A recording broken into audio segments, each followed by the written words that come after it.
Hi, folks. You're listening to Star Wars Delusions of Granular, the Star Wars podcast where we get granular with a new Star Wars topic every week. And if you can't tell by the music, this week we're getting funky with the sounds from the 70s disco. And not just any disco, but, Star Wars podcast. So, of course, it's going to be Star Wars disco. Yeah, that was actually a thing back in the 70s. My name is Ron. I am your host this week for Delusions of Granular. As always, you can find our show at delusionsofgranular.com. All of our episodes are on there. You can also subscribe to us on Stitcher or iTunes. And if you are so kind, please leave us a review or just rate us with some stars, or if anything else, recommend us to your friends. You can also like us on Facebook, facebook.com/SWDog, or follow us on Twitter at SWDOG77. You can also leave us a message at 651-33-SWDOG. That's 651-337-9364. Or you can email us, leave us a message there, and if we like what you say, we'll use it on the air. That email address is swdog77@gmail.com. So please, folks, interact with the show. So while JP is out, I will be hosting the show this week, and as I've been wanting to do, I'm kind of doing some shows that JP either just didn't really wasn't prepared to talk about, or didn't have as much interest in it as I did. So, kind of trying to do some shows that JP wouldn't be missing out on being a part of. So this week, my love for the 70s is taking over, and I wanted to talk about how Star Wars became discoized in the 70s. Now, the track that we're listening to in the background here is actually a 15-minute version of a song by a man named Meco, recorded in 1977. This became a huge hit. It's actually just the Star Wars theme with a disco funky beat to it. He re-recorded the Star Wars theme back in the late 1977 after he had went to see Star Wars on the day that it came out, and became an instant fan of the movie. He ended up seeing it 4 times in the first day, like many people did back then, because they didn't have DVD releases or Blu-ray releases. So, you had to kind of go to see the movie as much as possible if you wanted to, kind of keep it fresh in your head. And, people were crazy about the movie when it first came out. So, he was one of those people. Now, Meco, he was born in Philadelphia. His real name is Domenico Minardo, and he prefers to go by Meco or Meco. If anybody has the real pronunciation of that, I believe it's Meco, but it could be Meco. Anyway, he was kind of a nerdy kid. He liked to build models, was into science fiction as a kid. His dad was already a musician, got him kind of hooked on playing the trombone. So as Meco was growing up, he ended up becoming more of a session musician. He started to kind of really come into his own in his career in the 70s. He played on, most famously, he played on Diana Ross's hit single, I'm Coming Out. Now, I'm not as familiar with the song, but from what I've researched, he actually played trombone on that, which is unique in itself. A disco song that actually has trombone instrumentation on it. So, like I said, he went to go see Star Wars and was immediately enamored with this movie, and disco was becoming in fashion around the same time. If you were around in the 70s, you knew that Star Wars came out at a time when fashions were pretty gaudy, unique, I guess is the way to put it. A lot of polyester pantsuits, leisure suits, and people wearing gold medallions, and just kind of. It was a. I like to call the period. It's what happened after the hippies just got kind of tired of being hippies. They went in the completely opposite direction, and wore very synthetic clothing, made out of synthetic materials, and just got into this music that was so a 180 from the rock era, the more of even the folk era that came before it. There was a huge backlash back then of this disco music, but for a while disco was big. So what ended up happening was Meco had to, he had this idea of doing the Star Wars theme to disco. He went to his record execs that he knew, because, like I said, he was kind of already in the music industry, and he said, "Hey, I want to make this Star Wars thing, this movie that I saw. I want to make the theme into a hit single, make it a disco song." And these record execs, they were like, "Yeah, you're kind of crazy. I don't know." But as the months, weeks, days went on, Star Wars became this huge thing, and these record execs are like, "Hey, maybe this guy is onto something." So they gave him some money. They hooked him up with a few other musicians, and they went and recorded. Officially, what they recorded was the Star Wars theme / the Cantina Band song, and it came out in October and ended up being a huge hit. It was actually the top of the Billboard charts for 2 weeks. So I know that doesn't sound like a lot, but again, Star Wars was everywhere. So at this time, Star Wars was even on the radio. You could go into a record store, buy it. It was. As a kid, I was still not even 10 when Star Wars came out. So, but even then, I was still aware of the stuff going on. I was aware of the movie. I remember hearing the disco version of the song on the radio. I didn't think much of it. I was just like, "Oh, it's Star Wars." But it was a time when Star Wars really overwhelmed all media. So anyway, Meco, he ends up recording a full album. The full album is actually called Star Wars and Other Galactic Funk, and it has a bunch of different tracks on it, mostly Star Wars themed. He goes and ends up making quite a career out of making disco records from movie themes. He goes on to record Close Encounters of the Third Kind as a disco theme. Goes way back to recording songs from The Wizard of Oz as disco themes. Superman the movie as a disco theme. And these are all the the main themes of the movie. The Close Encounters and Superman.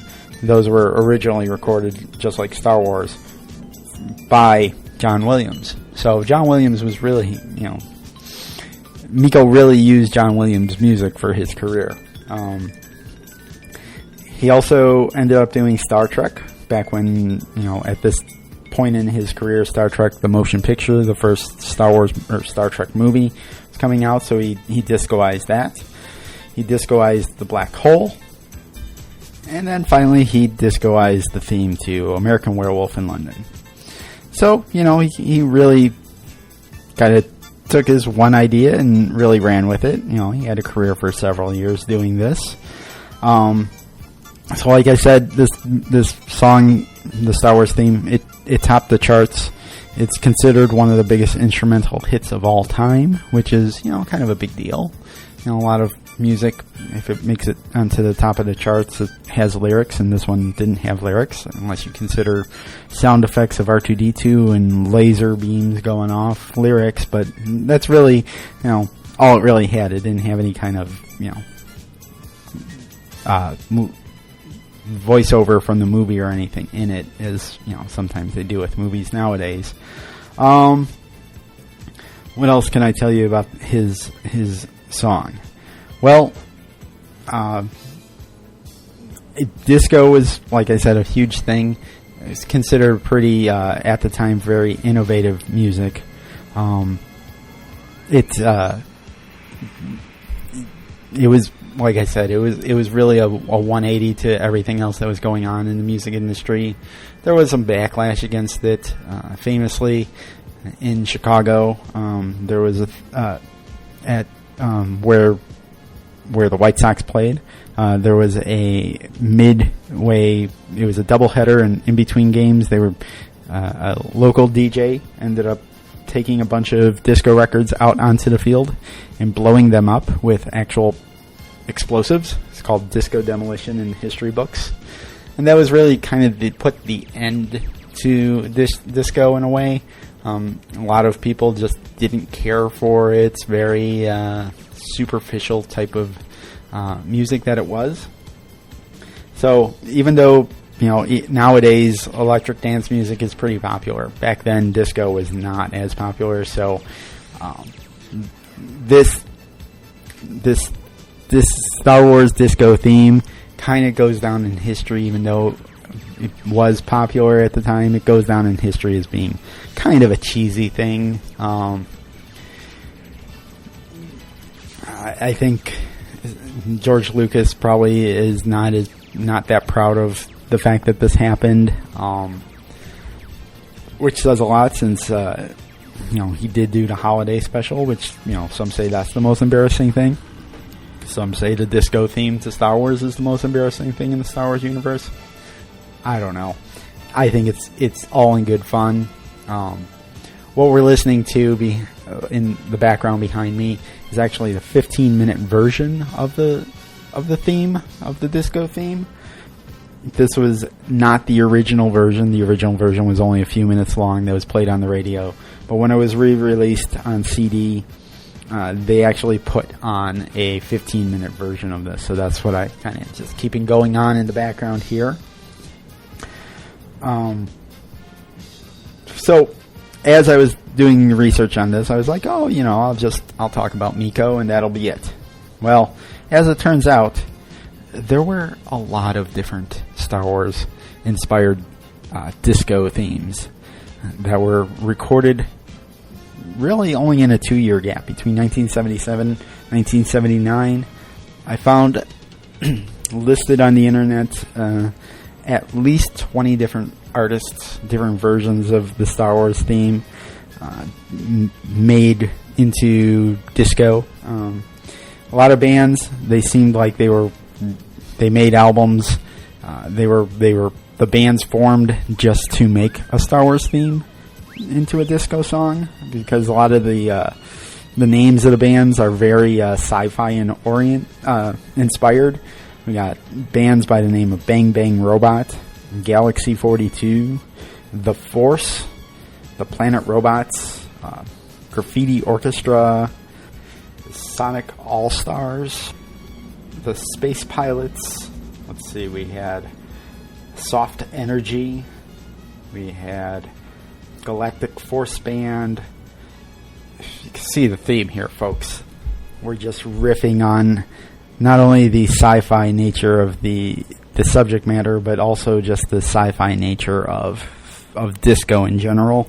But then things get even crazier. We get kind of easy listening jazz versions of the Star Wars theme that kind of fall into disco. Some a little bit more horn oriented. We get bands or artists, I should say, by the name of Sarah Brighton and Hot Gossip. We get TK Disco. We get Patrick Gleason's Star Wars. We get Don Ellis's Music from Another Galaxy and Planets. We get Richard Groove Holmes. We get Maynard Ferguson, who's just basically doing a song, just main title of Star Wars. We get David Matthews, not Dave Matthews, but David Matthews. And a lot of this stuff starts to get jumbled with other sci-fi movies at the time, or even sci-fi books. So David Matthews' album is actually called Dune, and yet it has some Star Wars related songs on it, as well as Silent Running, another sci-fi picture. So we also ended up with country and western versions of the Star Wars theme. We had a band called Skywalker and a single called May the Force Be With You, which was country and western. We had in the same year a song called May the Force Be With You Always, and that was by a troubadour named Bill Davidson. So to hear some of this music is quite insane. We get some Jamaican versions of the Star Wars theme. We get I don't even know how to classify some of this stuff. We get a band called the Jimmy Castor Bunch, and apparently he has a running theme throughout his songs where there's a character called Bertha Butt. Now, Bertha Butt, I guess she shakes her rump. I don't know. But he ended up releasing a song called Bertha Butt Encounters Vader, or Vadar, V-A-D-A-R, spelled incorrectly. But it clearly is a song about Bertha Butt dancing with Darth Vader. So I think it's interesting to point out that all of these albums, were hitting the record stores, not just in America, but all over the world. A lot of these came out in Europe. The artwork for the albums alone, if you can track them down, they go from wacky to ridiculous. A lot of I would say unauthorized artwork of the Star Wars characters. We see bad interpretations of R2-D2 and C-3PO. We see bad interpretations of Luke Skywalker. We got a Silver Surfer on one of these. We get the actual cover for Meco's Star Wars has two intergalactic spacemen, or spaceman and spacewoman, and they're kind of bumping their butts together while a spaceship is flying by. It looks very inspired by Flash Gordon. It doesn't really have anything to do with Star Wars, and yet it has Star Wars, in its title on the cover. What else? Oh, I think it's interesting to point out that as all of this was going on, 20th Century Fox needed to get into the game as well. So they released, they saw that, this Meco is selling his records, making some money off of this. So this is where the 20th Century Fox releases on vinyl the story of Star Wars. Now, I know I had this as a kid, and this was basically the retelling of Star Wars using, the music from the movies as well as some dialogue, but really it was just kind of being read on, a vinyl record. And again, this stuff really was happening because, the movies, once they were at the show, once they were gone from the show, you really didn't have an opportunity to see them again. And, it wasn't like they were going to come out on Blu-ray, a few months later. The opportunities to see Star Wars, dried up once the movies were gone from the theaters. So I remember listening to the story of Star Wars on my parents' record player over and over again. And it should be pointed out, in last episode we talked about the C-3PO Silver Leg. Well, if you want a good reference to C-3PO and a Silver Leg, track down the cover of 20th Century Fox's The Story of Star Wars, the vinyl record sleeve, because there's C-3PO and his silver leg. So it was right there at the beginning, folks. So that being said, I'm not entirely sure what else I can tell you about this crazy era of disco and Star Wars. Try to track down some of these artists. Listen to some of their versions of the discoized version of Star Wars.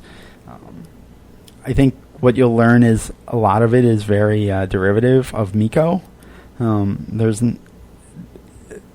They tend to not do a lot more than what he did with the songs. Some of them get a little bit wackier. They stray a little bit further away from Star Wars, but for the most part, you put one of these on, and you know what you're getting into a few minutes into it. So, with that being said, I wanted to leave you tonight with the craziest one that I found.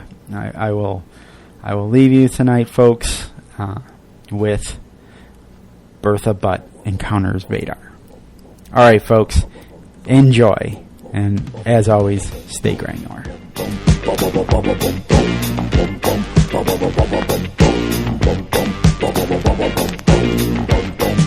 Bertha and Vader up in space. Even then she couldn't see his face.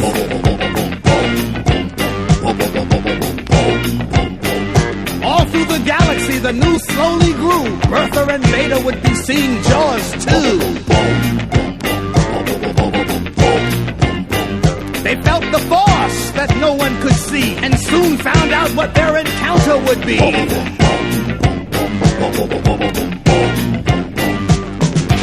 Saturday night, feverish fright.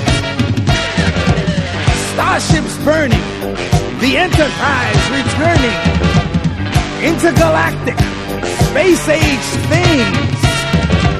Bertha Butt boogies, and Vadar screams.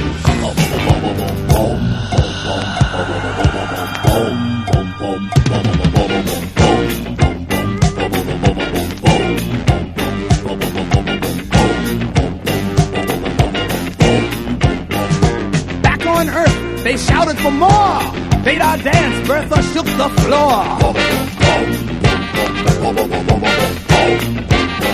They felt the force that no one could see, and soon found out what their encounter would be.